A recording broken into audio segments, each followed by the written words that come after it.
Hi! Ako si Atty. Shai. Tara, sagutin natin ang inyong mga katanungan.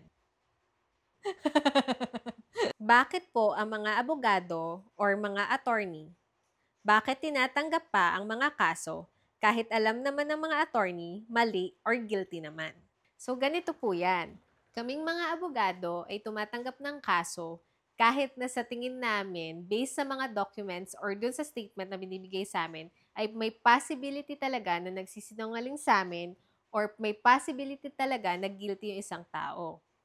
Pero, kaming mga abogado, hindi naman kami yung judge na para maghatol doon sa tao kung guilty or not guilty ba talaga sila. Kaya dapat magkaroon ng due process. So, ang court ang magdedetermine kung guilty or not guilty ang isang tao. Dito sa Philippines, meron tayong concept na innocent until proven guilty. Lahat tayo, guilty man or hindi, ay may constitutional right sa due process at fair trial.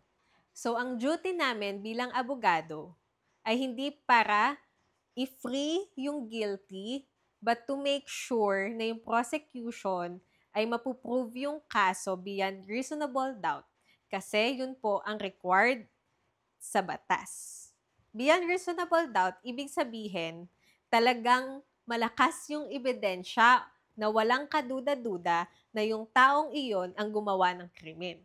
Kung meron yan, kahit maliit or slightest na doubt na magsasabi na hindi guilty ang taong ito, hindi dapat siyang makulong or parusahan ayon sa batas. Ang defense ng abogado will mainly focus doon sa karapatan ng akusado bilang tao na nakaayon sa ating constitution.